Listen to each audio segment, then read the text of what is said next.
Jadi ini jangan disepelekan, Mas. Jadi orang tua inilah yang nanti akan membentuk anak itu, karena anak itu bagian dari orang tua itu.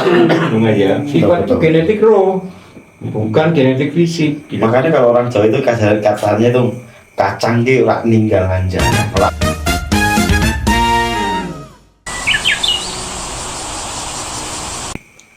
Hai, assalamualaikum warahmatullahi wabarakatuh.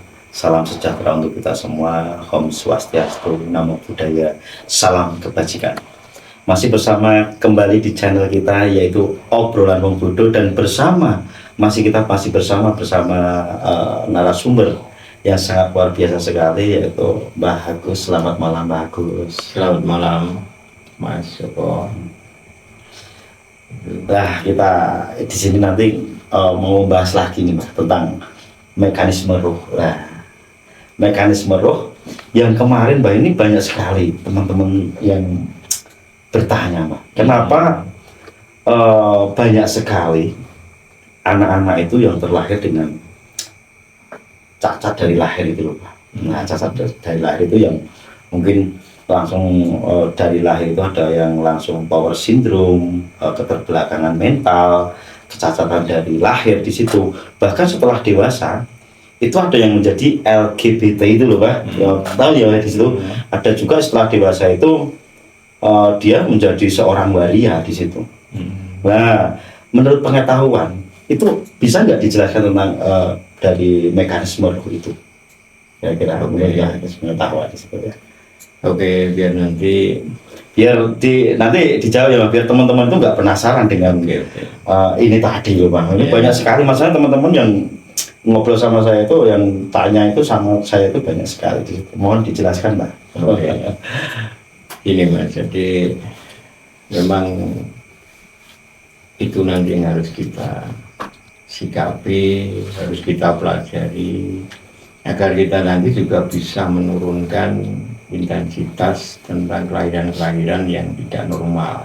Kalau katakan tidak normal itu ya mungkin ada kekurangannya dalam diri manusia. Tapi kalau mungkin kita bisa jelaskan itu suatu mekanisme yang salah, atau nanti ada sumber-sumber yang menjadikan faktor kesalahan-kesalahan itu. Gitu aja.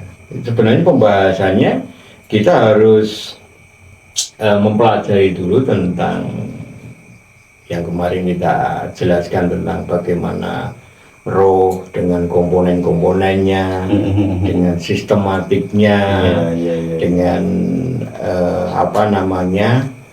populasinya itu, Mas. Karena apa? Karena gini, mungkin secara pengetahuan umum itu kan ada yang namanya genetika, ya.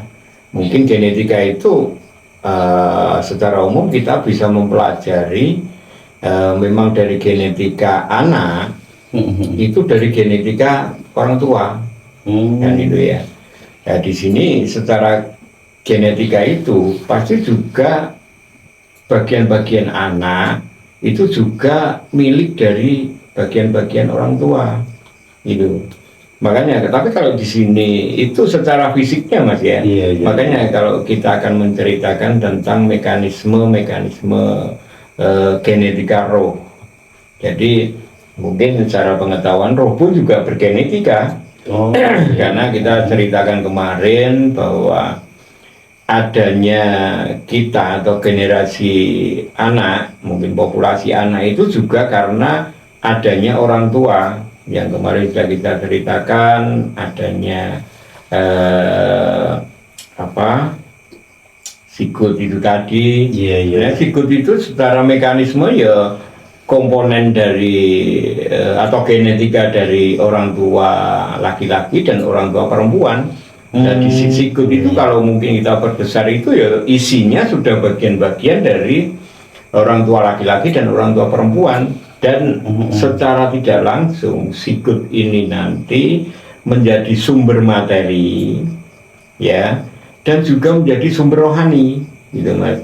Makanya secara pengetahuan genetiknya itu ada yang namanya genetik materi dan genetik rohani. Itu gitu ya. itu dulu yang harus kita pahami dan kita sikapi agar kita nanti juga bisa mengetahui atau nanti bisa mempelajari tentang kenapa adanya anak-anak atau mungkin kelahiran-kelahiran yang sifatnya tidak normal tadi, gitu Mas. Iya. Nah, disinilah Mas, kita menjelaskan bahwa mekanisme roh kita juga harus belajar dulu tentang mekanisme roh kita.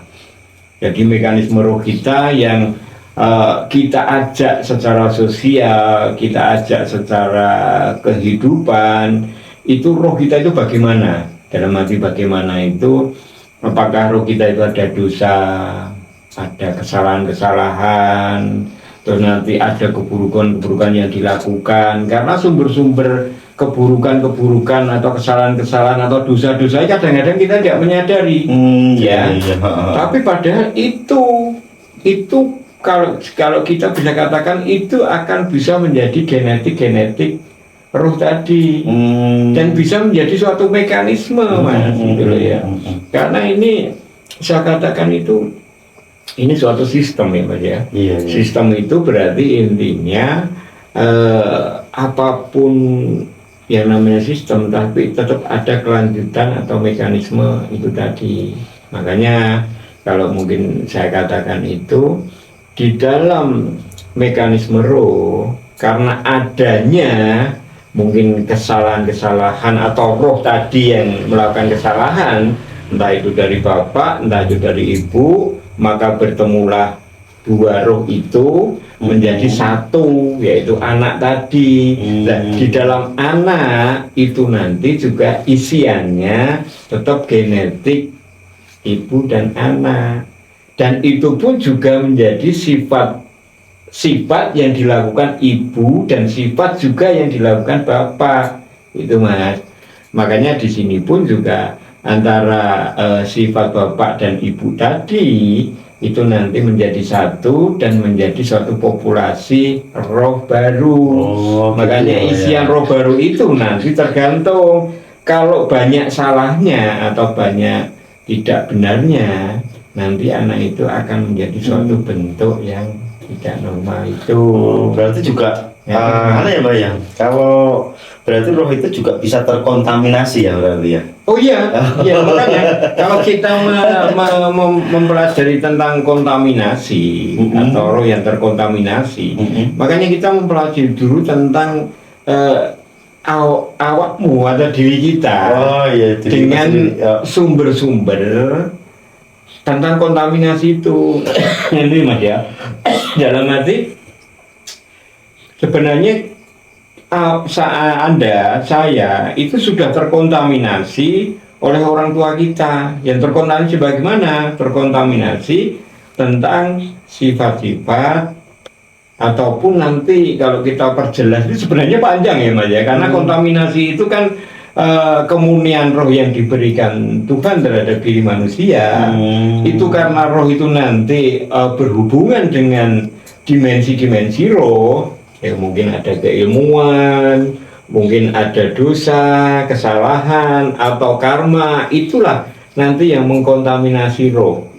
Jadi nanti kalau diri kita nanti terkontaminasi roh, ya otomatis nanti anak kita juga mengalami atau mendapatkan kontaminasi atau kesalahan-kesalahan yang kita lakukan. Dari itu makanya kalau kita membahas secara atau kita meneliti secara komponen-komponen genetika tadi, antara fisik, mungkin kalau secara fisik itu kita bisa pelajari secara umum aja ya. Yang kadang-kadang yang belum disadari itu kan mekanisme atau genetika roh itu tadi ya. Karena apa? Karena ini pun juga mungkin kalau kita bisa mengatakan adanya anak ataupun nanti adanya ketidaknormalan manusia itu, kita harus masuk dan kita harus mempelajari tentang genetika itu. Karena gini Mas, kalau saya katakan zaman dahulu, mungkin zaman Nabi atau zaman ya nenek moyang kita. Dulu juga itu ada perjalanan yang namanya waria, yang namanya LGBT. Mungkin juga dulu itu ada anak-anak yang mungkin sudah cacat, atau mungkin sudah power syndrome, atau mungkin juga ada sudah anak keterbelakangan mental. Tapi kenapa dengan suatu pengertian sekarang itu tetap berjalan, maksudnya berjalan tetap ada. Karena mekanisme itu kan tidak pernah dibahas. Atau mekanisme genetika roh itu kan tidak pernah dibahas, Mas. Iya, betul. Makanya pengetahuan coba untuk membahas itu, kita juga untuk mengurai itu agar kita bisa tahu kenapa bisa terjadinya anak yang sifatnya menjadi manusia yang kurang normal. Kita tidak menyalahkan ya, Mas, itu iya, betul, kita harus mempelajari ya. Jadi kita harus mempelajari, karena mungkin itu begini, kalau saya khawatirnya itu nanti kita menuduh orang tua yang mempunyai anak cacat, atau mungkin orang tua yang mempunyai anak power syndrome atau itu, tapi itu mekanisme yang sudah ada dalam waktu-waktu atau kurun tertentu itu. Berarti memang itu bisa dijelaskan secara mekanisme ya, Pak, di situ ya. Ya sebenarnya itu sebenarnya kita hanya mengatakan saja bahwa karena tidak terbongkarnya atau tidak terselesainya tentang genetik roh tadi, makanya sampai sekarang pun juga ada angka kelahiran atau ada populasi kelanjutan tentang perbuatan atau suasana ataupun bentuk-bentuk ataupun kecacatan dan sebagainya zaman nenek moyang dulu, gitu Mas ya. Ini saya itu mempelajari zaman dulu pun juga sudah ada LGBT. Betul. Iya, Mas. Itu. Berarti secara genetik di situ, genetik itu kan berarti kan kadang-kadang ya, Mas. Di situ kan ada sih orang, misalkan orang Jawa itu ketemu dengan orang Belanda, ya kan. Di situ kan juga beda juga sih, di situ ada ya. Makanya kalau genetik itu kan genetik fisik ya, Mas. Iya. Makanya kalau genetik fisik itu udah umum, udah ada pembelajarannya. Oh, gitu. Kita itu mencoba untuk mempelajari atau coba untuk mengetahui tentang genetik roh itu tadi. Iya. Karena walau bagaimanapun itu kadang-kadang itu kan sifat itu kan genetik roh, Mas. Sifat itu genetik roh, bukan genetik fisik, gitu Mas ya. Perilaku itu juga bisa juga genetik roh. Dalam arti mungkin orang tua sering berjudi, anaknya nanti secara otomatis dia juga mempunyai keinginan berjudi. Gitu. Jadi ini jangan disepelekan, Mas. Jadi orang tua inilah yang nanti akan membentuk anak itu, karena anak itu bagian dari orang tua itu, Mas ya. Iya. Jadi sifat dan keburukan itu juga selalu menggenetik. Itu. Makanya kalau orang Jawa itu katanya itu kacang ki ora ninggalan jalan, ora bakal ada sekolah jalan. Kalau bahasa Indonesia itu kacang itu nggak akan jauh dari landaran itu, ya gitu loh, Pak. Itu kan karena secara pengetahuan umum itu genetik fisik itu. Iya. Gitu. Tapi makanya di sini kita belajar. Sekali lagi, Mas, kita tidak menuduh. Terus akhirnya berkesimpulan nyusahu kalau ada orang tua yang mempunyai anak power syndrome, kita juga tidak menuduh itu. Karena di sini pun juga sebenarnya kita juga pengen membahas perbagian itu. Perbagian ini dalam arti mungkin kita diskusi tentang ada anak-anak power syndrome itu faktornya apa, terus ada anak-anak kecacatan itu faktornya apa, terus ada anak-anak mungkin besar menjadi waria, besar menjadi LGBT, besar menjadi perampok, besar menjadi penjudi, besar menjadi koruptor juga bisa. Itu karena ada sumber-sumber genetik roh, gitu loh, Pak ya.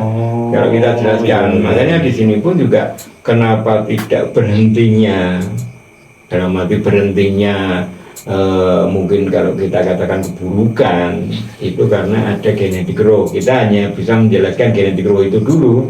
Tapi kalau nanti ada sesi yang atau waktu yang tepat dan kita punya materi-materi mungkin untuk membahas itu, ya mari kita bahas. Agar kita nanti mencoba mempelajari kebenaran-kebenaran tentang yang kita katakan.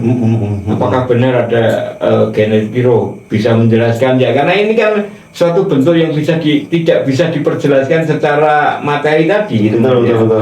Kalau materi kan ada perhitungannya.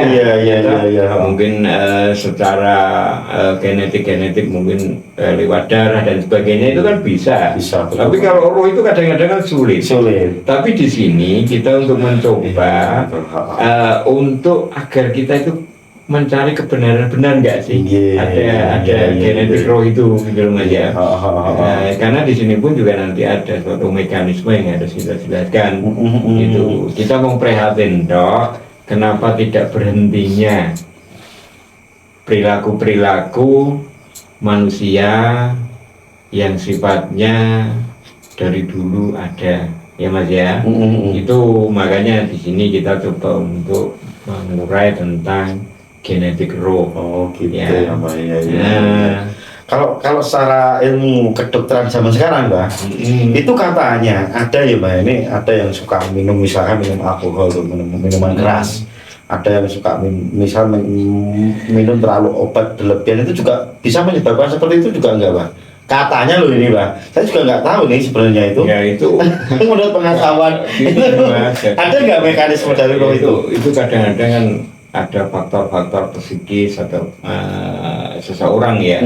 Di gampangannya kalau orang lagi frustasi atau lagi punya permasalahan atau nanti dia mungkin sifatnya untuk pelarian itu pun juga bisa akan menjadi satu sumber-sumber itu.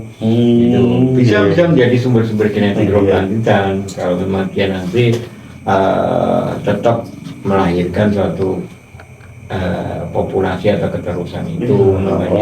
Gitu. Jadi nanti kita juga akan menceritakan bagian-bagian tentang itu tadi. Jadi kejadian-kejadian manusia gitu kan. Gitu ya Mas.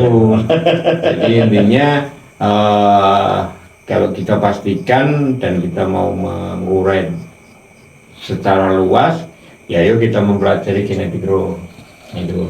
Tapi saya yakin dan saya pelajari bahwa di dalam diri kita ada genetik roh. Jadi nanti pun juga setelah kita mempelajari itu, ya kita jangan melibatkan Tuhan atau Allah ya. Melibatkan dalam arti seolah-olah mungkin kamu punya anak nakal, kamu punya anak mungkin yaitu tadi komorbid dan sebagainya, seolah-olah itu karena perbuatan Tuhan gitu loh Mas ya. Itu kita sangat tidak etis sekali kalau Tuhan itu menciptakan atau memberikan suatu karunia yang tidak baik gitu Mas ya. Jadi kebanyakan kalau untuk saya dengar itu memang ini memang sudah kehendak Tuhan, kehendak yang kuasa. Ya seperti itu kan karena sifatnya yaitu tadi tidak mau mencoba untuk mempelajari tentang faktor-faktor ini tadi. Jadi kalau secara pengetahuan itu ya karena secara pengertiannya ya dia, ini karena perbuatan Tuhan ini. Makanya di dalam pengetahuan kita tidak terima itu. Kita akan mengatakan tidak mungkin Tuhan itu tidak mulia, tidak mungkin Tuhan itu tidak sempurna di dalam menciptakan itu. Makanya di sini kita tegaskan, jangan dulu melibatkan yang namanya Tuhan Allah hanya untuk suatu alasan-alasanmu ya. Kita harus berusaha mencari tahu, kita mempelajari. Makanya kita sampai itu tadi mempelajari tentang mekanisme genetik roh tadi ya. Iya. Secara genetik memang bisa terkontaminasi seperti itu ya Pak. Ya nanti luas Mas, jadi luas karena ada faktor awal ya toh. Terus faktor awal itu nanti mungkin faktor awal itu yang melakukan kesalahan atau justru faktor awal itu mungkin orang tua kita mungkin berhubungan dengan makhluk-makhluk mata gitu ya, dan sebagainya. Nah, secara tidak langsung itu menjadi suatu ikatan roh, menjadi suatu impact atau dampak roh tadi. Dan nanti secara otomatis nanti akan menjadikan genetik itu. Pembahasannya luas Mas. Nanti ketemu yang namanya kodrat takdir, itu nanti juga nanti ketemu yang namanya karma. Jadi luas di dalam kita nanti menjelaskan tentang mekanisme roh. Iya, iya, iya, iya, Itu. iya. Jadi banyak kalau teman-teman orang anaknya cacat seperti wah ini karena kualat atau mungkin kena karma itu, Pak. Makanya sering dan itu atau mungkin itu memang sudah takdir dari yang kuasa seperti itu. Ya itu makanya saya itu kan Betul, betul. bukan pendapat ya. Pendapatnya ada teman-teman ini ada ya. Ada juga memang banyak banyak lah orang seperti itu. Ada, memang ada mekanisme itu, makanya kita tidak konyol merasa benar, tapi kita harus menyikapi dan kita harus mencari tahu kebenaran itu. Oke, siap. Ya, itu. Itu seperti itu. Ya, Ya, ini banyak sekali yang nanti akan kita bahas ya di season berikutnya, dan masih terus ya kita ditonton terus di obrolan wong bodoh. Nanti orang bodoh itu selalu ngobrol apapun di situ, tapi insya Allah di situ tentang kebenaran, bukan pembenaran di situ ya. Insya Allah dengan kebenaran dan menurut pengetahuan kita di situ. Untuk mungkin di season malam ini mungkin banyak sekali yang masih kurang, yang masih nanti bisa kita lanjut besok di season yang akan datang ya mungkin ya Mbak ya. iya, ya kalau itu penasaran, kalau itu menjadi satu ilmu kita belajar, kita belajar. Makanya kalau kita itu sebenarnya hanya tidak setuju apapun kesalahan kita, kesalahan manusia, tapi seolah-olah itu perbuatan Allah. Kita hanya tidak setuju itu. Betul. Berarti semua itu terjadi itu sebenarnya dari, kalau kita bisa tangkap di situ ya, terjadi karena apa? Kesalahan dari diri kita sendiri. Iya, perbuatan dari diri manusia itu. Nah, si manusia itu sendiri. Tapi kita nggak sadar diri ya, Pak ya. Ya karena tidak ada mekanisme pelajaran itu, sadarnya di mana? Iya, betul juga, Pak. Tidak sadar aja, Pak ya. Bener. Makanya kalau kita mencoba untuk mempelajari suatu hal yang sederhana, itu ya siapa tahu kita nanti, oh ya anak saya begini, menjadi begini itu karena kesalahan saya, kesalahan genetik saya, atau kesalahan apa yang pernah saya perbuat, atau mungkin dosa-dosa kita. Itu. Ya, mungkin cukup sekian ya, Mbak. Itu pembahasan kita di malam hari ini. Mungkin kita bisa lanjut besok. Ya, bagi teman-teman yang nanti kurang paham atau kurang apa, bisa komen ya toh di kolom komentar, dan besok kita akan lanjutkan di sesi-sesi berikutnya. Tetaplah selalu berpikir positif, karena dengan kita berpikir positif akan menjadikan dampak ke dalam diri kita pun di hal-hal yang sifatnya itu positif. Salam tetap seduluran salawase. Salam semangat. Dadah.